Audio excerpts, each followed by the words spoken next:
하나님 아버지 감사합니다. 하나님 사랑과 은혜로 우리의 생명을 주관하시며 주님의 자녀 삼아 은혜 안에 거하게 하심을 감사드립니다. 성령의 도우심으로 예배하게 하심을 또한 감사드립니다. 우리의 고난과 고통 중에 소리내어 울 수조차 없고 어찌할 수 없을 때에도 우리를 지키시고 끊임없이 이렇게 세워주셔서 정말로 감사드립니다. 지금 우리가 살고 있는 이 시대는 전쟁과 지진, 가뭄과 홍수, 기후변화, 정치적 탄압으로 각 나라의 어려움이 있습니다. 트르키예, 시리아, 국민의 아픔을 주님 살펴주시옵소서. 그들의 아픔과 함께하여 주시옵소서. 우크라이나, 러시아 청년, 미얀마 그리고 북한 동포, 소수의 이익으로 인하여 많은 이들이 가난과 굶주림 속에 있습니다. 주님 함께하여 주시옵소서. 우리 조국을 놓고 기도합니다. 한반도 평화가 위협받지 않게 하옵소서. 이태원 참사, 세월호 유가족 가족의 아픔을 함께 나누며 하루속히 진상규명이 바로 세워지기를 원합니다. 정부의 위정자들 지혜와 분별력을 주시어 자신의 소임과 고난의 한계를 잘 알게 하시며 하나님과 국민을 두려워하는 마음을 주시옵소서. 부정과 부패 속에도 주님의 공의와 정의로 세워지게 믿음의 자녀 우리를 성령 충만케 하시며 주님의 말씀의 약속을 믿고 나아가기를 원합니다. 가정과 이웃 그리고 우리의 주위의 작은 일에서부터 사랑과 감사로 나누고 이 시대의 믿음의 본분을 충실히 행하며 말씀과 기도로 우리를 연단하사 본이 되는 제자의 삶이 되게 하옵소서. 소명교회 공동체 안에 말씀으로 양육되고 아름다운 성도로 세워 주시옵소서. 바쁜 일정 안에 말씀 선포하신 박대영 목사님 영육간에 강건케 하시며 주님 주신 새 힘으로 늘 새롭게 하시며 가정의 평안과 건강을 책임져 주시옵소서. 함께 하신 목사님, 전도사님, 사역하는 모든 여건이 성령 충만하게 감당케 하시며 피곤치 않고 급한 걸음 없게 하옵소서. 하나님 아버지 감사합니다. 정보용 선교사님을 사랑하여 주셔서 정말로 감사드립니다. 파푸아뉴기니아 민족의 언어로 성경 번역 사역하실 때 육신의 건강과 생명의 안전으로부터 보호하여 주시옵소서. 많은 어려움 상황 속에서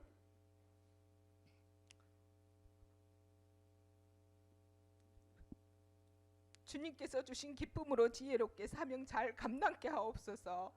다시 만나는 시간까지 기도와 물질로 헌신하는 우리로 세워 주시옵소서.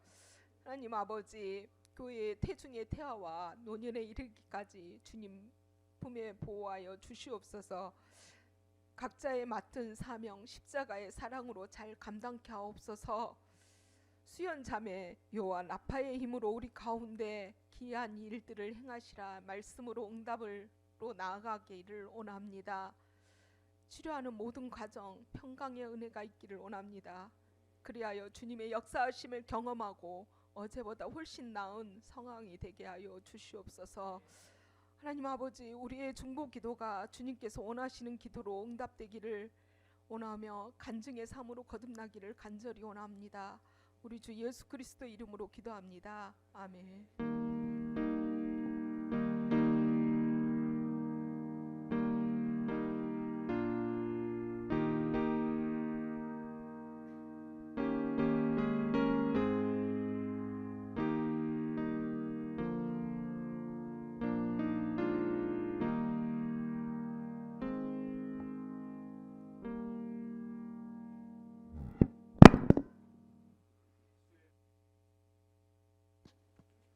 수요일 밤 저희들에게 주시는 하나님의 말씀은 마태복음 10장 1절로 15절까지의 말씀입니다.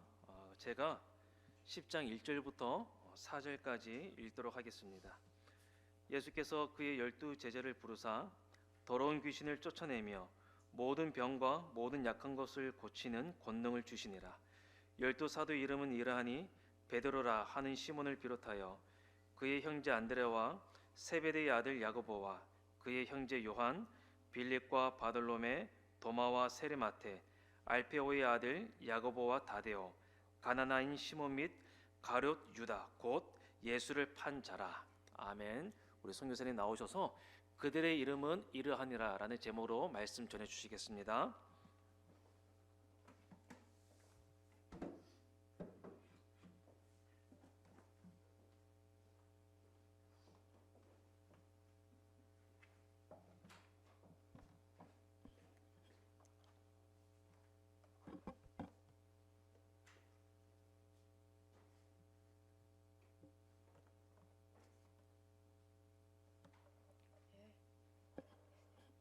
여러분 오랜만에 뵙습니다. 네, 맞습니다. 제가 자청했습니다. 갑자기 긍휼함이 발동하여서 이상한 짓을 해갖고 도끼로 발등을 찍으면서 며칠을 지냈습니다. 근데 오늘 초치기를 하고 있는데 이태한 목사님께서 책을 이렇게 읽으면서 걸어다니고 있더라고요.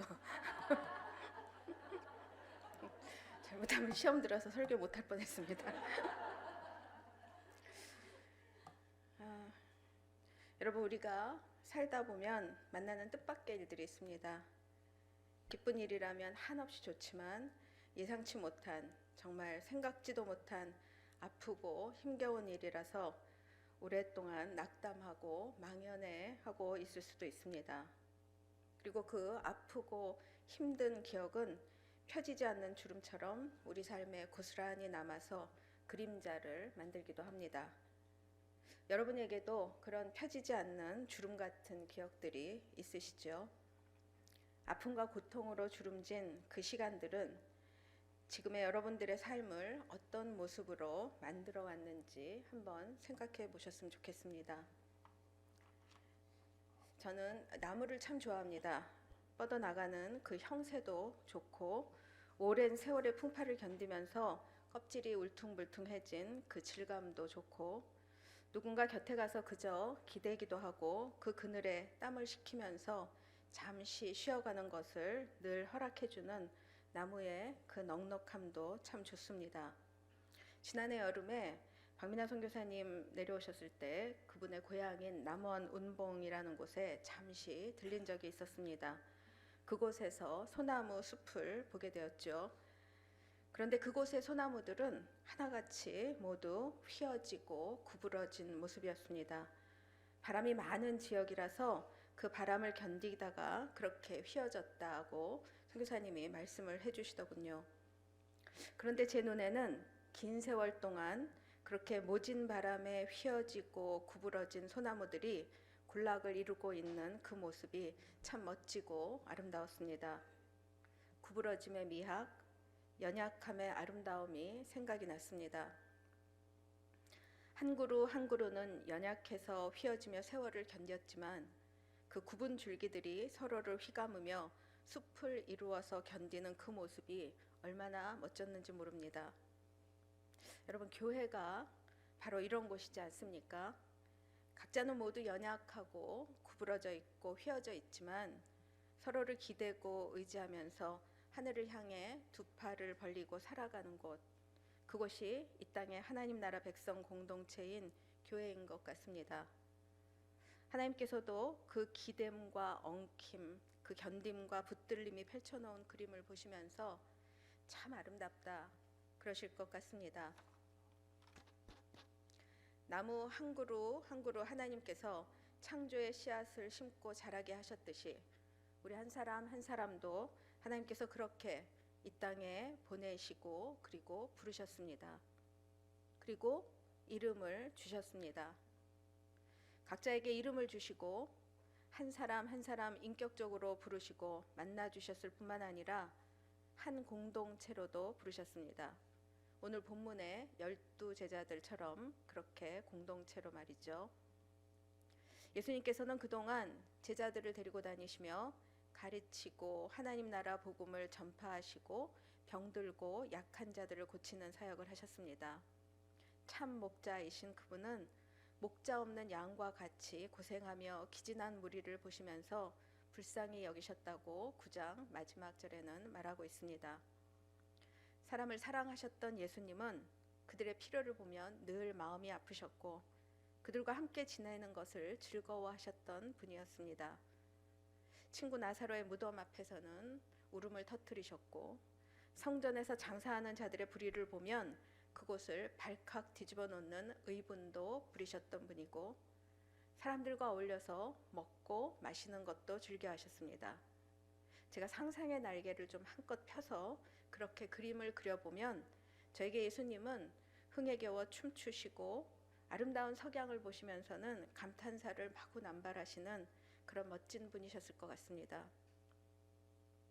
그러나 십자가의 길이 가까워 갈수록 우리들을 보살피고 제자들을 세우시고, 그리고 열심히 친구들과 어울리고 한없이 하나님과 대화하신 그 예수님께서는 어쩌면 육신으로 그렇게 제자들과 함께 머물고 싶으셨지만, 그러나 이제 떠나야 된다는 생각을 늘 하셨을 것입니다.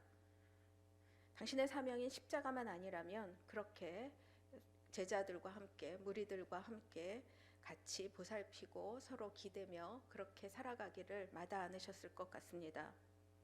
그러나 이제 그분은 조금 있으면 떠나셔야 합니다. 그래서 이 땅에서 당신의 사명을 이어갈 제자들, 작은 예수들을 부르고 세우셔야 했습니다. 오늘 본문은 이 12제자를 부르셨다는 말로 시작을 합니다. 12이라는 이 숫자는 이스라엘의 12지파, 즉 새 이스라엘인 하나님의 백성들을 대표하는 숫자이죠. 앞장에서 모든 초점이 예수께 맞춰져 있었다면 이제 그 초점은 제자들의 사역으로 옮겨가고 있습니다. 1절을 저희가 함께 읽어보면 좋겠습니다. 같이 읽을까요? 예수께서 그의 12제자를 부르사 더러운 귀신을 쫓아내며 모든 병과 약한 것을 고치는 권능을 주시니라. 그동안 제자들이 예수님을 따라다니면서 그저 지켜보는 자들이었다면 이제 그들은 증인의 사명을 감당해야 하는 자들로 자라가야 합니다. 어린아이처럼 더 이상 바라보고 놀라는 경계 밖에만 머물 수는 없습니다. 부르심의 자리는 이제 피동적인 주변의 언저리가 아니라 내 십자가를 지고 주인이 명하신 것들을 행해야 하는 능동적이고 적극적인 반응의 자리이기 때문입니다. 그 부르심의 자리가 제자들도 처음엔 분명히 두렵고 힘들었을 것 같습니다. 그들은 아마 이렇게 말했을지도 모릅니다. 아니, 예수님이 하시던 그런 일을 하라고? 우리더러? 그러나 본문을 읽어보면 알 수 있듯이 주님이 우리들에게 무엇을 명하실 때는 늘 안전장치가 따라 나옵니다. 권능을 주시니라라는 저 1절의 마지막 그 문장을 보시면 아시겠죠. 12제자를 부르신 예수님께서 그 부르심을 감당할 수 있도록 권능을 주십니다. 전 성경을 읽을 때마다 이런 안전장치를 만납니다. 하나님이 얼마나 우리를 잘 아시는 분인지, 정말 머리카락까지도 세시는 분이구나, 이런 안전장치를 만날 때마다 제가 느끼는 것입니다. 우리에게 늘 안성맞춤의 은혜를 주시는 분이 우리의 하늘 아버지이십니다. 이제 예수님이 제자들에게 주신 권능을 한번 살펴보면 귀신을 쫓아내고 모든 병과 모든 약한 것을 고치는 권능, 즉 인간적인 권능이 아니라 신적 권능이죠. 죽음과 어둠의 그림자들, 사탄의 권세에 묶이고 눌리고 휘어진 이 땅의 고통들을 이기는 권세를 주신 것입니다. 권능을 받았으니 이제 제자들은 예수님의 말씀을 의지하여 그 권능을 사용해야 합니다. 예수께서 보여주셨던 무리를 불쌍히 여기시는 긍휼과 연민의 마음을 따라서 말이죠. 그렇게 순종하여 행하면서 하나님 나라를 드러내고 확장해 갈 때에만 제자들 또한 하나님 나라의 실체를 누리고 경험할 수 있습니다. 초대받은 자가 초대에 응하여서 잔치에 참여해야만 그 풍성함을 누릴 수 있는 것처럼 제자들은 받은 권능을 행할 때에만 하나님 나라의 실체를 만나게 됩니다. 여러분은 여러분 안에도 이 권세가 있다는 것을 믿으시는지요? 12제자가 새 이스라엘을 대표했다고 했는데 지금 우리 시대에는 교회가 바로 그 사명을 감당해야 하는 예수 그리스도의 증인입니다. 우리 한 사람 한 사람 모인 곳이 교회이니까 우리에게도 12제자에게 주셨던 그 권능이 있음을 여러분 믿으십니까? 아니 우리에겐 이 권능의 원천이 되시는 성령 하나님께서 아예 내주하고 계십니다. 청하기만 한다면, 우리 자신의 자리를 내어드리고 도움을 구하기만 한다면, 우리가 하나님의 뜻 가운데 구하기만 한다면 하나님 나라를 세상에 온전히 드러낼 수 있습니다.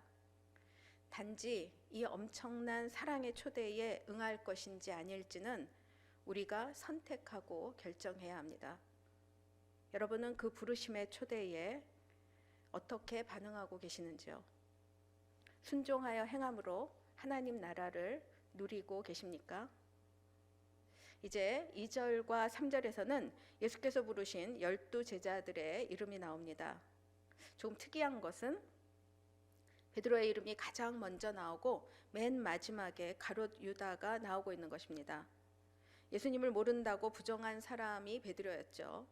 그러나 예수께서 십자가에 죽으시고 부활하고 승천하신 후에 오순절 성령이 강림하시고 난 이후에 제자들 중에 첫 설교를 감당한 사람도 베드로였습니다. 모든 제자들 한 사람 한 사람이 중요하고 귀했지만 베드로는 교회사에 그 이름처럼 바위와 같은 역할을 했던 제자입니다. 그리고 그와 가장 먼 대척점에 서 있는 사람이 바로 가룟 유다입니다. 12 제자 공동체에 함께 있었고 예수님의 모든 사역을 보고 경험한 가룟 유다였지만 그는 끝까지 자신의 생각을 더 의지하고 믿었습니다. 모든 판단의 근거는 자신이었습니다. 마지막까지도 그는 하나님의 은혜의 자리인 회개로 나아오기보다는 스스로 책임지겠다며 독립의 길을 택했죠. 창조주를 떠나간 자리, 그곳은 죽음이었고 자신이 가장 독립적인 존재처럼 보일 것이라 생각했겠지만 그곳은 사탄의 입 안이었습니다. 이 제자들의 이름을 한 사람 한 사람 읽어가다 이런 생각이 들었습니다. 나는 어떤 이름으로 남을까 그런 생각이 들었습니다. 우리는 하나님께서 부르신 그 이름에 어떤 색깔을 입히고 어떤 모습으로 이 땅을 떠나갈까요? 피조물인 나 자신을 의지할지 창조주인 우리 주님을 의지할지가 우리의 삶의 궤적을 만들어갈 것입니다. 죽기까지 사랑하시는 그 창조주 하나님의 긍휼과 인애 안에 머무는 길, 그래서 이 땅에 우리를 보내신 그 부르심에 합당한 존재로 반응하는 그 사랑의 삶을 살다 갈 때에야 우리의 이름에 아름다운 하나님 나라의 의미와 가치가 묻어날 것이 분명합니다. 이제 오늘 본문의 나머지는 주님의 부르심을 따라서 나아가는 제자들을 보내시면서 예수님께서 명하고 계신 내용들이 됩니다. 5절부터 6절은 전도 대상자가 누구인지 말씀하십니다. 한 2절 정도씩 이렇게 3번 정도 진행되고 마지막에 가서 10절에서 11절에서 15절까지는 마지막 말씀이 진행될 것입니다. 5, 6절은 전도 대상자에 대해서 말씀하십니다. 제가 한번 읽어보겠습니다.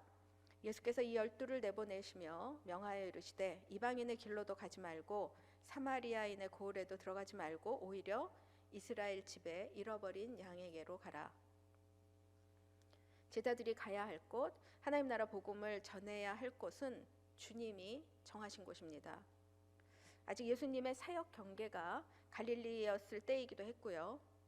처음 떠나는 제자들에게 낯설지 않은 지역이 갈릴리였을 겁니다. 당연히 복음은 이제 이후에 이방인 아니 땅끝까지 확장될 것입니다. 그러나 지금 제자들은 이스라엘의 잃어버린 양들에게 갔다가 주님께 돌아와서 십자가의 여정을 가시는 예수 그리스도의 마지막 사역도 함께 해야 합니다. 부여받은 권능으로 제자들이 나아간 그곳에서 사탄의 세력, 죽음의 그림자를 제압하는 엄청난 경험을 하겠지만 제자들은 그곳에 머물 수가 없습니다. 가라 하신 곳에 가고 함께 가자 하는 곳으로 향해야 하고 보라 하시는 것들을 보고 견디면서 자신들의 한계를 보는 아픈 경험도 하고 그리고 또다시 발을 질질 끌면서라도 주님이 가라 하는 곳, 만나라 하는 곳으로 가고 서는 것이 제자의 삶이기 때문입니다. 가장 중요한 것은 가는 걸음걸음 예수 그리스도와 동행하고 있는가입니다. 어디로 가든지 무엇을 만나든지 하나님과 함께 하는 것, 그 길이 제자들이 가야 할 길입니다. 자, 이제 7절과 8절은 무슨 사역을 해야 하는지를 주님께서 설명해 주십니다. 졸리실지 모르니까 같이 좀 읽어볼까요? 7절 8절 같이 읽겠습니다. 자, 가면서 전파하여 말하되 천국이 가까이 왔다 하고 병든 자를 고치며 죽은 자를 살리며 나병 환자를 깨끗하게 하며 귀신을 쫓아내되 너희가 거저받았으니 거저주라. 전부 다 예수께서 하셨던 같은 사역을 하라고 명하고 계십니다. 그동안 제자들이 스승을 따라다니며 수없이 보았던 일들을 이제는 보는데 그치지 말고 행하라 이렇게 명하십니다. 권능을 주셨으니 할 수 있다고 말씀하시는 것이죠. 이젠 목격자가 아니라 증인의 삶을 살아야 한다 이렇게 말씀하십니다. 그리고 일꾼들은 주인이 하셨던 일을 그 주인의 마음으로 해야 합니다. 무리를 보시며 그들의 기진함을 긍휼히 여기면서 사역하셨던 그 예수 그리스도의 인애의 마음을 품고 가야 합니다. 작은 예수가 되어야 하는 것이죠. 그리고 이제 9절부터 10절은 이 제자들이 어떤 준비를 하고 나가야 하는지 말씀하십니다. 제가 읽겠습니다. 너희 전대에 금이나 은이나 동을 가지지 말고 여행을 위하여 배낭이나 두벌옷이나 신이나 지팡이를 가지지 말라. 이는 일꾼이 자기의 먹을 것 받는 것이 마땅함이라. 여러분 설교를 준비하면서 이걸 읽다가 이제 며칠 후에 떠나게 될 제가 상당히 이렇게 좀 뒤가 캥겼습니다. 저는 이렇게는 가지 못합니다. 평행 본문인 마가복음 6장 8절부터 9절에 가면 지팡이와 신발은 허용하고 계십니다. 그런데 마태복음은 그것도 가지고 가지 말라 이렇게 말씀하시죠. 그러니까 이렇든 저렇든 무언 가져가고 무언 안 가져가고 그것보다 더 중요한 거는 보내는 주인을 우리 제자들이 전적으로 의지하며 나아가는 것인가가 이 말씀의 의도입니다. 선교사들이 선교지로 첫 부르심을 받아서 갈 때에는 정말 하늘을 찌를 듯한 열정으로 걸음을 뗍니다. 다 할 수 있을 것 같고 다 이겨낼 수 있을 것 같은 그런 들떠있는 마음으로 나가게 되죠. 근데 또 이런 마음 없으면 나갈 수가 없습니다. 그러나 6개월만 지나도 그 열정은 바닥까지 내려가는 것도 부족해서 땅을 파고 누가 더 깊이 파는가 이런 시합을 할 정도로 계속 파가면서 낙담을 하고 낙심도 하고 자신의 모습에 실망을 많이 하게 됩니다. 그곳까지 부르신 하나님께서 왜 그렇게 그냥 두시는지 자조 섞인 원망을 할 때도 있습니다. 오늘 제자들에게 예수님께서는 이와 같은 요구를 하십니다. 너희는 정말 살아있는 하나님 너희 주인을 믿느냐? 너희는 하루하루 네 힘과 너의 자원이 아니라 지금 너희와 함께 하시는 하나님을 의지하면서 나아가고 있느냐?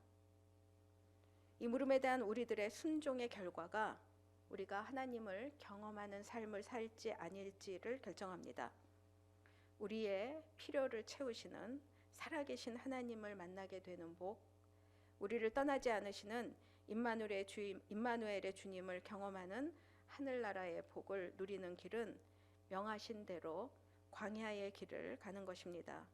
그럴 때에만 그 결핍 가운데서야 우리는 단지 필요를 채우시는 정도가 아니라 우리 각자의 상황을 세심히 살피고 계신 우리의 머리카락까지 세시는 그 하나님의 치밀한 안성맞춤의 은혜를 만납니다. 예수님은 당신을 처음 만나 모든 것을 뒤에 두고 따랐던 그 첫 마음을 지금 제자들에게 다시 요구하고 계신 것이죠. 이렇게 살아갈 때에야, 이렇게 전적으로 하나님을 의지할 때에야 세상도 살아계신 하나님을 볼 수 있습니다. 여러분, 복의 통로가 되고 싶으십니까? 물질 많이 주시면 흘려보내겠습니다. 이런 통로도 물론 필요하죠. 그러나 요즘 더욱 절실한 것은 세상이 살아계셔서 우리를 돌보시고 세상을 인도하고 계시는 그 하나님을 만나고 맛볼 수 있는 담대한 믿음의 통로들이 많이 필요한 때인 것 같습니다. 이제 오늘 본문의 마지막 단락인 11절부터 15절에서는 찾아간 사람들의 태도에 우리가 어떻게 반응해야 하는지를 말씀하십니다. 11절부터 15절인데 제가 읽겠습니다. 어떤 성이나 마을에 들어가든지 그 중에 합당한 자를 찾아내어 너희가 떠나기까지 거기서 머물라. 또 그 집에 들어가면서 평안하기를 빌라. 그 집이 이에 합당하면 너희 빈 평안이 거기 임할 것이요 만일 합당하지 아니하면 그 평안이 너희에게 돌아올 것이니라. 누구든지 너희를 영접하지 아니하고 너희 말을 듣지도 아니하거든 그 집이나 성에서 나가 너희 발에 먼지를 떨어버리라. 내가 진실로 너희에게 이르노니 심판날에 소돔과 고모라 땅이 그 성보다 견디기 쉬우리라. 여러분, 앞에서도 말씀하셨지만 주님께서는 우리가 가장 힘들어하는 것 두 가지를 다 말씀하셨습니다. 앞에서는 기본 필요조차 하나님 당신이 책임지시니 그러니 그냥 가라. 나 믿고 좀 가라. 이렇게 하신 말씀이었고요. 이번 단락에서는 사람들의 반응이 어떻든지 간에 너희는 가라. 이렇게 말씀하시죠. 복음을 환대하는 자들과 거절하는 자들에 대한 이야기가 이 마지막 단락입니다. 거절당하면 우리가 빌어주었던 평안이 우리한테 돌아올 것이라는 보너스까지 준비하셨습니다. 이 정도면 오늘 본문 15절밖에 안 되는 오늘 본문 안에 은혜의 안전장치가 어마어마하게 많이 들어있다는 것을 여러분 발견하셨습니까? 네, 우리의 역할은 그들이 누구든지 평안의 복음을 전하는 것일 뿐입니다. 복음을 환대하면 함께 거하고 함께 누리면 되고, 거절하면 그 결과는 심판자 되시는 하나님께 맡기면 됩니다. 문제는 무엇이냐면 우리가 명하신 대로 가고 전하고 하나님을 의지하고 평안과 긍휼로 맡기신 사역을 할 것인지 아닌지, 결국 우리의 반응과 순종에 달려 있습니다. 여러분은 거저 받은 이 은혜의 복음을 거저 주고 계십니까? 그 부르심을 기억하고 그때의 첫 마음으로 그렇게 하나님을 전적으로 의지하며 살아가고 계시는지요? 내가 복음을 나누어야 하는 대상을 고민하기 이전에 나는 그 복음을, 그 하나님의 명령을 환대하고 있습니까? 그런데 오늘 본문을 통해서 한 가지 더 주목해야 하는 것이 있습니다. 예수께서는 제자들을 12이라는 공동체로 부르셨다는 것입니다. 하나님은 우리를 홀로 두시지 않는 분이십니다. 당신이 늘 삼위로 계신 분인 것처럼 말이죠. 하나님은 우리도 한 사람 한 사람 부르셨지만, 그러나 서로 기대고 의지할 수 있는 소명교회로도 불러주셨습니다. 혼자서는 어렵다는 거 잘 알고 계신 우리 주님께서 우리 각자에게 성령 하나님으로 와주셨고, 그리고 우리 곁에서 우리를 위해 기도하고 함께 걷는 공동체도 허락해 주셨습니다. 여러분, 지난 성탄 예배 기억하십니까? 저는 그날 그리스도의 몸된 교회의 또 다른 면을 깨닫게 되었습니다. 차분히 앉아서 예배에 참석하여 누릴 수는 없었지만 왔다 갔다 하는 저에게 그날은 가득히 앉아 계신 우리 지체들이 눈에 들어왔습니다. 앞에서 준비한 것들을 풀어내고 있는 어린이들, 청소년들, 장년들보다 그날 제 마음으로 쑥 들어온 것은 앉아 계신 성도들이셨습니다. 아, 이분들이 계셔서 그리스도의 몸이 단단하구나. 이런 생각이 갑자기 제 안에 들어왔습니다.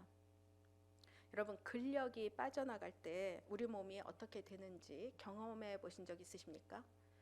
저는 코로나에 걸려서 한 일주일, 그때는 좀 많이, 첫 번째는 좀 아파서 열흘 정도 집에서 못 나갔는데, 그러니까 못 걸으니까 바로 근육이 바로 빠져나가는 것을 느꼈습니다. 근육이 빠져나가니까 몸은 헐렁해지고 힘도 빠지는 것을 경험했죠.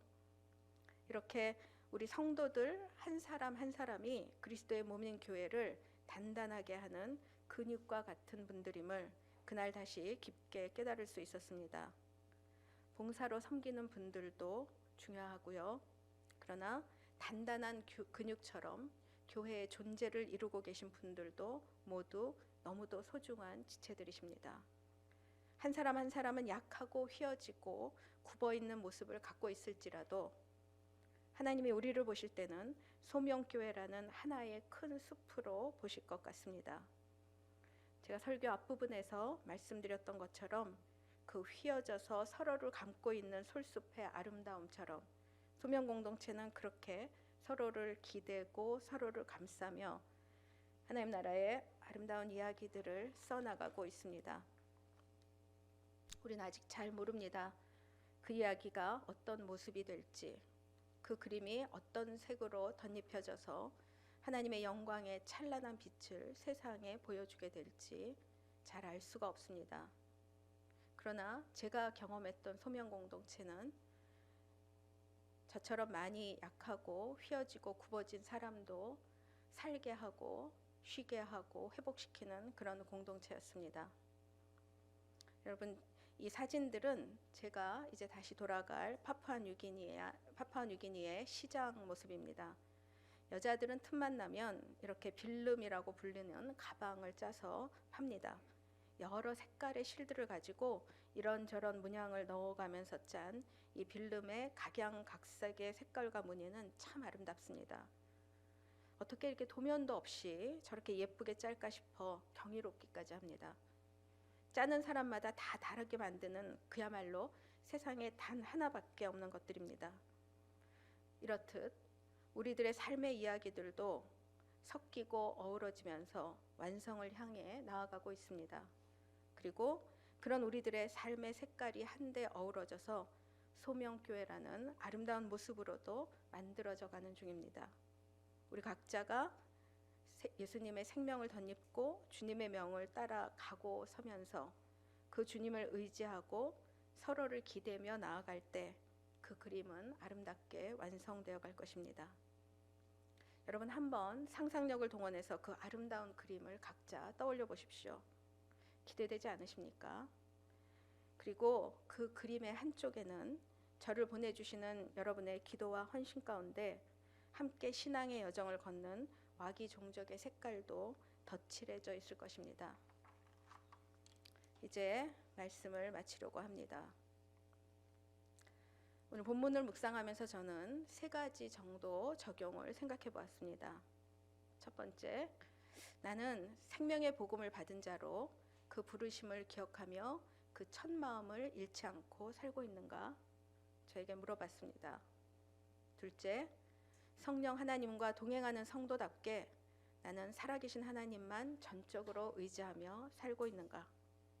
내 이성과 내 생각으로는 이해되지 않을지라도 나는 가라 하신 곳으로 가고 행하라 하신 것들을 행하고 있는가? 마지막으로 나는 하나님의 말씀과 하나님의 사람들을 환대하는 자인가 거절하는 자인가? 이 질문들을 우리 자신의 현재 모습을 부끄럽게 할지라도 그러나 괜찮습니다. 오늘 본문에서 우리가 만난 수없이 많은 은혜의 안전장치들처럼 우리의 노력을 초월하는 하나님의 한없는 사랑과 안성맞춤의 세심한 은혜가 우리를 붙들고 계심을 다시 기억하면서 우리의 이름을 불러주신 그 하나님께 화답하는 걸음을 다시 함께 걷기를 바랍니다. 구부러지고 휘어진 나의 모습만 바라보는 게 아니라 그 모습 그대로 함께 기대고 서로 어우러져서 함께 걷고 있는 아름다운 신앙의 공동체를 기억하면서 다시 힘을 내어 걸었으면 좋겠습니다. 그리하여 그들의 이름은 이러했다고 훗날에 우리 자손들이 우리의 이름을 부를 때에 아름다운 하나님 나라의 가치로 덧입혀진 우리의 이름들이 불려지기를 소망합니다. 먼 땅에서 여러분 모두 이 기도 가운데 만나겠습니다. 많이 보고 싶고 그리울 것 같습니다. 함께 기도하시겠습니다.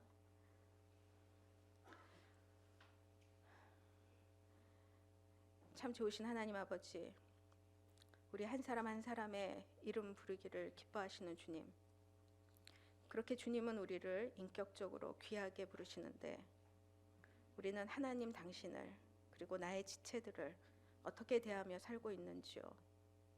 내 휘어진 모습, 내 구부러진 모습, 거센 바람만 바라보고 낙심하며 지내고 있지는 않는지요.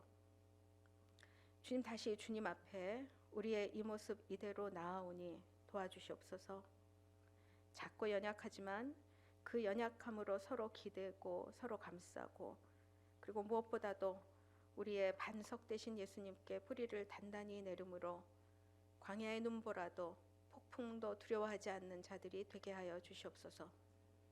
그 어우러짐으로 드러난 하나님 나라의 아름다움으로 인해 세상이 하나님께 나아오는 복음의 통로가 되도록 우리 소명 공동체를 사용하여 주옵소서. 우리에게 오신 성령 하나님, 우리가 당신을 의지하여 당신이 부르시고 보내시는 곳에 가서 평안의 복음을 전하는 자들이 되게 하여 주옵소서. 우리 각자는 힘이 없지만 이 아름다운 생명과 말씀의 공동체로 불러주신 은혜 가운데 숨도 쉬고 힘도 얻어 불러주신 하나님의 사명 따라 담대히 나아가고 살아가게 하여 주시옵소서. 그 아름답고 멋진 완성의 날을 소망하고 기대하며, 또한 그렇게 이루어 가실 하나님 당신의 창조의 능력을 믿으며 살아계신 예수 그리스도의 이름으로 기도합니다. 아멘.